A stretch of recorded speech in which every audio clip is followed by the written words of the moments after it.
50 cars filled with Ku Klux Klan members rolled through Monroe, North Carolina, led by the town's own police chief. Their target, a brick house where Marine Corps veteran Robert F. Williams and a group of black World War II soldiers waited. The Klan had terrorized this neighborhood for months, but tonight, black men would shoot back. Monroe, North Carolina sat 30 miles southeast of Charlotte, a small textile town of 12,000 people where cotton mills provided jobs and Jim Crow provided the rules. The railroad tracks divided white from black, prosperity from poverty, safety from terror. On one side lived the people who ran the town, on the other lived the people who kept it running, cooking in white kitchens, cleaning white homes, working white-owned factories for a fraction of white wages. Robert Franklin Williams arrived back in Monroe in 1955, though calling it an arrival suggests he'd been welcome somewhere else. Born in this town on February 26, 1925, he'd grown up hearing stories from his grandmother, a former slave who'd given him his grandfather's rifle and told him what it meant to survive in a place that wanted you dead. His grandfather had been a Republican organizer during Reconstruction, publishing a newspaper called The People's Voice, until white violence made him choose between his voice and his life. He chose life, but kept the rifle. Williams knew Monroe's particular brand of hatred intimately. When he was 11 years old, he'd watched police officer Jesse Helms Sr., father of the future senator, drag a black woman bleeding through the streets by her hair after administering what the officer called an arrest. The woman's screams echoed in Williams' head for years. The sight of that badge glinting in the sun, while white onlookers smiled and nodded, taught young Robert a lesson that no school would ever address. The law in Monroe wasn't there to protect him. It was there to remind him of his place. He'd tried to escape that place. During World War II, Williams migrated north like hundreds of thousands of other black Southerners, finding work in Detroit's auto factories. He was there in 1943 when white mobs stormed through black neighborhoods, killing dozens. He fought back then, young and angry, learning that Northern freedom was just Southern oppression with better lighting. In 1944, he was drafted into the Army, serving until 1946. Then he joined the Marines, 1954 to 1955, where he learned discipline, marksmanship, and the bitter irony of defending a country that wouldn't defend him. When he returned to Monroe in 1955, he found the local National Association for the Advancement of Colored People chapter gasping its last breath. 6 members remained, from what had once been a thriving organization. The others had been fired from jobs, threatened, beaten,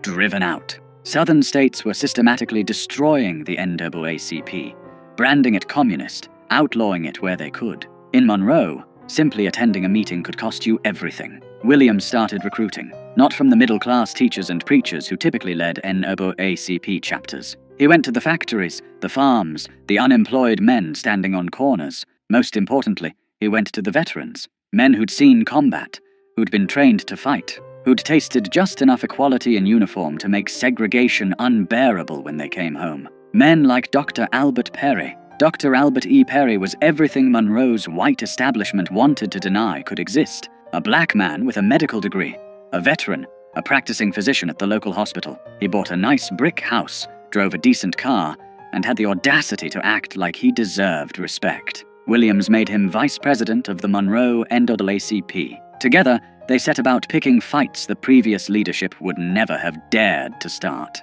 Their first victory came quiet. In 1956, they integrated the public library. White Monroe barely noticed because white Monroe barely used the library, but Williams and Perry noticed. They'd proven that pressure worked, that the system could be moved, so they picked a target that mattered more, the swimming pool. In the summer of 1957, 2 black children drowned in a creek. There was nowhere else for them to swim. Monroe's public pool, built with federal tax dollars that black families paid just like white families, was reserved exclusively for white residents. Black children had to make do with unsupervised creeks, muddy rivers, and the consequences that came with them. 2 children went under and didn't come up. Their names were lost to history, but their deaths sparked something that wouldn't be forgotten. Williams went to the city council with a reasonable request. Open the pool to black children 1 day a week, just 1 day. The council's response was a masterclass in creative racism. Draining and refilling the pool after black people used it, they explained with straight faces, would simply be too expensive. Segregation, they suggested, was an economic necessity. Williams had a different analysis. Standing before the council, he delivered a line that cut through Monroe's polite racism like a blade. "Segregation," he said, "is a luxury that Monroe cannot afford." He organized picket lines. 8 people at first, standing at the pool gates, silent, peaceful, exactly the kind of protest that Martin Luther King Jr. was preaching across the South. And Monroe responded the way Monroe always responded, with violence. Shots rang out at the picket lines. No one was arrested. Law enforcement officers stood by and watched. The message was clear. You can protest all you want, but when the bullets fly, you're on your own. That's when the Ku Klux Klan got involved. The Klan in Monroe wasn't some fringe element hiding in the shadows. In a town of 12,000 people, the press estimated 7,500 Klan members and supporters, more than half the town. They held massive rallies where thousands gathered in their robes and hoods, listening to speakers promise to keep Monroe pure, to keep the races separate, to handle these uppity agitators who thought they deserved to swim in white water. Leading these rallies was James William Catfish Cole, a South Carolina Klan organizer who'd made Monroe his personal project. Cole was the Klan's regional heavyweight, a man who commanded respect in white supremacist circles, someone who got things done. He held rallies where he specifically named Williams and Perry, calling them communists, troublemakers, threats to the Southern way of life. Then his followers would pile into their cars and form motorcades. Here's where the institutional betrayal became impossible to ignore. Monroe's police chief, A.A. Morney, didn't try to stop these motorcades. He led them. Squad cars with flashing lights would escort 50, sometimes more, Klan vehicles through Monroe's streets. The procession would wind through town, then head across the railroad tracks into Newtown, the black section, and there they'd drive past specific houses, firing guns into windows, throwing bottles, shouting threats, while the police chief made sure they had safe passage. Dr. Perry's house became a favorite target. Night after night, the motorcade would roll past, and gunfire would erupt. Perry, his wife, his children, huddling inside while bullets punched through walls. He'd call the police. They'd tell him they couldn't confirm any shooting had occurred, despite the holes in his house and the shell casings in his yard. Then they'd suggest perhaps he'd be safer if he stopped causing trouble. Williams made a decision that would define his life and split the civil rights movement. If the law wouldn't protect black people would protect themselves. He applied for a charter from the National Rifle Association. The NRA approved it without hesitation. Williams formed what he called the Black Armed Guard, though officially it was the Monroe chapter of the NRA. 50 to 60 men, most of them veterans like Williams, men who knew how to handle weapons, how to maintain discipline under fire, how to return fire effectively. They trained, they drilled, they bought guns with money raised from supporters, including fundraisers in Harlem, where Malcolm X would later invite Williams to speak at his mosque. They studied tactics, and they prepared Dr. Perry's house like it was a forward operating base. By October 1957, tensions in Monroe had reached a breaking point. The Klan's motorcades continued, increasingly brazen. White Monroe had circulated petitions to have Williams and Perry driven from town. Anonymous death threats arrived daily. Williams' insurance company cancelled his coverage, citing the risk. When he asked the police chief why his insurance was cancelled if there was no danger, the chief had no answer. On October 5th, 1957, the Klan decided to make their point permanent. They were going to Dr. Perry's house, and this time they weren't just going to shoot at it. They were going to burn it down with everyone inside. Williams got word through the black community's network. People who worked in white homes, who overheard conversations, who understood that information meant survival. The Klan was coming, in force. Tonight. Williams and his men moved into Perry's house that afternoon. They stacked sandbags along the windows. They positioned men with clear fields of fire. They made sure everyone understood the plan. No one fires first, but when they do fire, we fire back. Aim low. Disable. Don't kill if possible. Make it clear we're serious without giving them martyrs. As the sun set, they waited. Perry's family had been moved to safety. Inside the house were only men who'd made peace with what might happen next. Veterans who'd survived war only to find themselves at war in their own hometown. Men who'd sworn oaths to defend their country and were now defending their community from their neighbors. The sound reached them first. Engines. Lots of engines. Then the glow of headlights. Dozens of them. winding through Monroe's streets. The motorcade rolled past City Hall, past the courthouse, past the nice white neighborhoods where people watched from their porches like it was a parade. Then it crossed the tracks into Newtown, 50 cars or more, packed with Klan members in full regalia. At the front, Monroe Police Chief Morney's squad car, lights flashing. The motorcade snaked through Newtown streets, and residents who'd seen this before pulled their children inside, turned off their lights, prayed this night wouldn't be the night someone they loved got killed. The procession turned onto Perry Street. The cars slowed, then stopped, engines idling. Men began to emerge, white robes gleaming in the headlights. Some carried torches, some carried guns. All of them carried the certainty that this was their town, their right, their prerogative to do as they pleased. Then the shooting started. Later, both sides would claim the other fired first. What's certain is that gunfire erupted from the Klan's motorcade, slamming into Perry's house. Bullets shattered windows, punched through the brick, tore through the front door.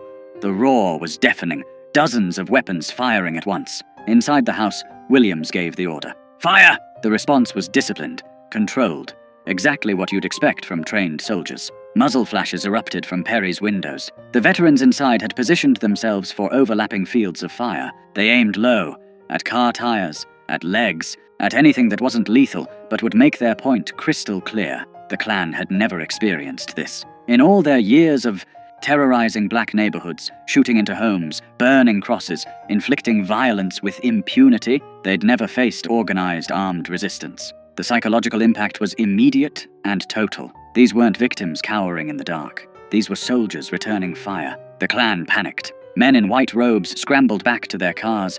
Engines roared to life. Tires squealed. The entire motorcade broke formation and fled in every direction, some cars running into each other in their desperation to escape. Within minutes, the street was empty except for abandoned robes, dropped torches, and the fading sound of engines racing back across the tracks to the safety of white Monroe. Inside Perry's house, Williams and his men held their positions. No pursuit, no celebration. They maintained their perimeter through the night, knowing retaliation might come. But it didn't. The Klan had been routed, humiliated, driven from a black neighborhood by black men with guns. The next morning, Monroe's city council held an emergency session. The same council that had said they couldn't afford to let black children swim. The same council that had turned a blind eye to months of Klan terrorism. They passed an ordinance effective immediately. The Ku Klux Klan was banned from Monroe without a special permit from the police chief. That ordinance was the first crack in Monroe's wall of white supremacy. Not because the council suddenly developed a conscience, but because armed black veterans had demonstrated something white Monroe couldn't afford to ignore. In Williams' own words, racists consider themselves superior beings and are not willing to exchange their superior lives for our inferior ones. They are most vicious and violent when they can practice violence with impunity. The shootout barely made the news. The Monroe Journal mentioned it briefly. 3 black newspapers covered it. The national press ignored it completely. Just 3 months later, when the Lumbee tribe would rout the Klan in a similar confrontation, national media would descend on North Carolina, Life magazine would run photo spreads, politicians would issue statements. But when black men defended themselves with guns, white America decided that story was better left untold. Williams understood why. As he'd later write, the national press played up the Indian Klan fight because they didn't consider this a great threat. The Indians are a tiny minority, and people could laugh at the incident as a sentimental joke. But no one wanted black people to get the impression that this was an accepted way to deal with the Klan, so the white press maintained a complete blackout about our fight. But word spread through black communities across the South. Veterans heard what had happened in Monroe. Working people heard. Young activists heard. The message was clear. Nonviolence was a tactic, not a suicide pact. You could advocate for peace while keeping a rifle behind the door. The October 5th.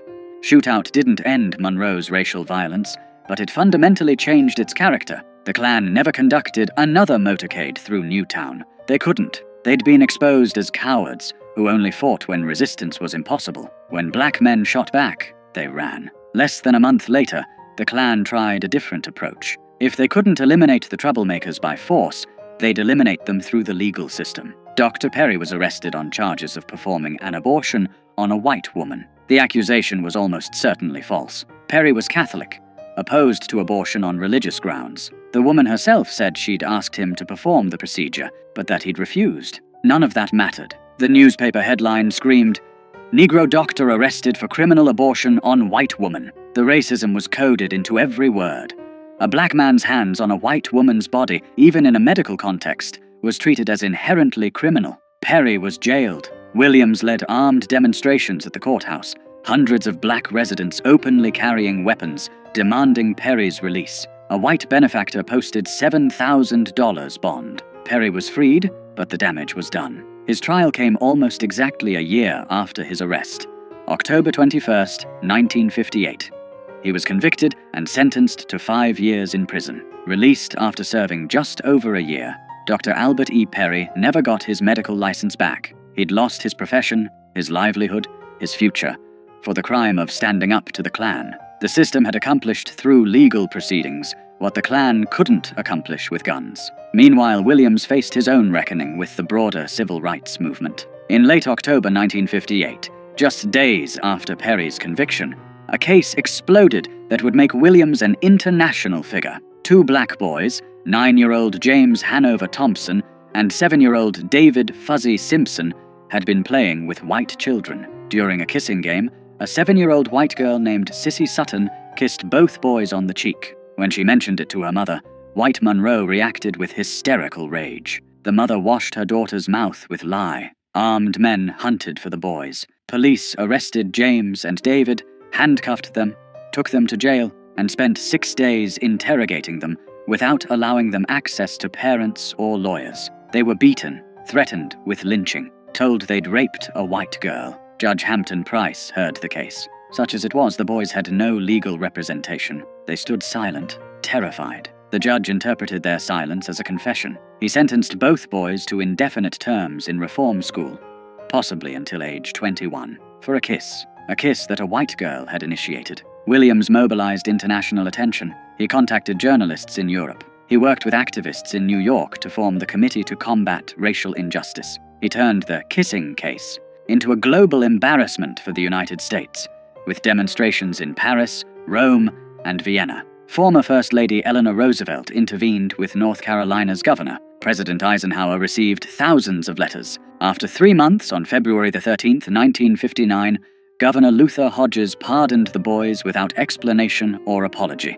They were released. Their lives were destroyed. James Thompson would spend most of his adult life in and out of prison. David Simpson largely disappeared from the record. In 2011 interviews, James's sister Brenda would remember sweeping bullets off their front porch every morning while the Klan burned crosses in their yard. The kissing case made Williams famous, but it also made him a target. Then came the event that would force him into exile. In May 1959, a Monroe court heard the case of Mary Ruth Reed, a 23-year-old black woman who was 8 months pregnant when Louis Medlin, a white man, assaulted her and attempted to rape her. Medlin was charged. The trial was brief. The all-white jury deliberated briefly, not guilty. Williams stood on the courthouse steps as Medlin walked free, and he said something that would end his leadership of the Monroe NAACP. Black women approached him, devastated, asking what they were supposed to do now that white men knew they could assault black women with impunity. Williams told them, "We cannot rely on the law. We must defend ourselves. If it takes violence to get justice, then we must meet violence with violence."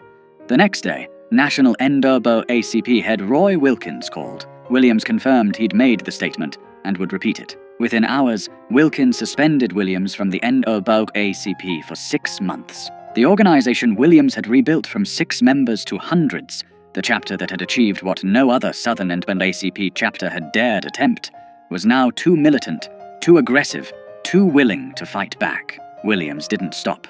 He founded a newsletter, The Crusader, continuing his grandfather's tradition of publishing. He continued organizing.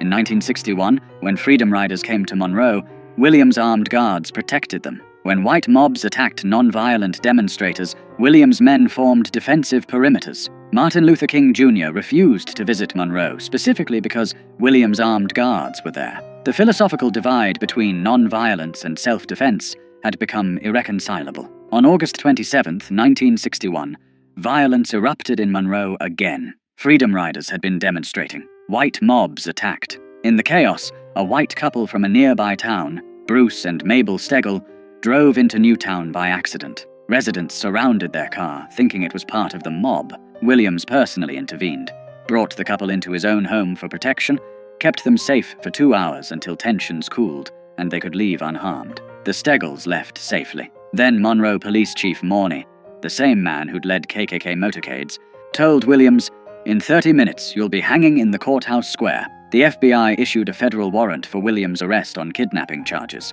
The couple he'd protected claimed he'd held them hostage. Williams knew what was coming. Monroe's law enforcement, which had never arrested a single Klansman for terrorizing black neighborhoods, was about to lynch him legally. He and his wife Mabel fled, first to Canada, then to Cuba, then to China. He wouldn't return to the United States until 1969. From exile in Cuba, Williams broadcast Radio Free Dixie, a weekly program featuring jazz, blues, news, and commentary directed at black listeners in the American South. He wrote his book, Negroes with Guns, published in 1962, which would become essential reading for a new generation of activists. Huey Newton and Bobby Seale would cite it as inspiration for the Black Panther Party, the idea that black people had the right to defend themselves with weapons, that armed resistance was a legitimate response to armed oppression.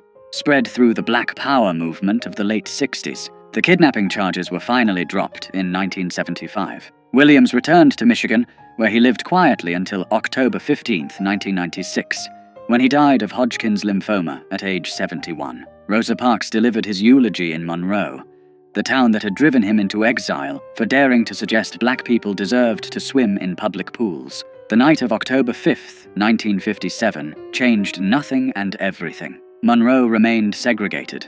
The Klan remained powerful. Racism remained the law. But something had shifted. Black men with military training had demonstrated that white supremacist violence wasn't cost-free. They'd shown that victims could become defenders, that terror could be met with resistance, that the oppressed didn't have to die quietly. History tried to forget that night. The civil rights narrative we teach emphasizes non-violence, peaceful protest, moral suasion. We celebrate the bus boycotts and sit-ins, the marches and speeches. We're less comfortable acknowledging that sometimes black people survived because they had guns and knew how to use them, that veterans who'd fought fascism overseas came home and fought it at home, that the Klan stopped terrorizing certain neighborhoods because they knew armed men waited in the darkness. Robert F. Williams never apologized for October 5th. In his book, he wrote, "It has always been an accepted right of Americans, as the history of our Western states proves, that where the law is unable to enforce order, the citizens can and must act in self-defense. We asserted this right, and we did what the law officers refused to do. We stopped the terror. We stopped it permanently." The Monroe shootout poses an uncomfortable question for American history. How much of the progress we credit to moral appeals actually came from the threat of armed resistance? How many white supremacists backed down not because they'd seen the light, but because they'd seen what happened when black veterans shot back? How much of the civil rights movement's success depended on the unspoken pressure of men like Williams, proving that black communities could defend themselves if pushed too far? We'll never know for certain. What we do know is that after October 5, 1957, the Klan never conducted another armed motorcade through Monroe's black neighborhoods. We know that the city council passed an anti-Klan ordinance the very next morning after refusing to act for months. We know that white Monroe's terrorism lost its impunity. And we know that black veterans, men who'd been told they weren't good enough to swim in public pools, proved they were more than good enough to stand their ground when armed mobs came calling. The story of that night, and the man who organized the resistance, deserves more than a footnote.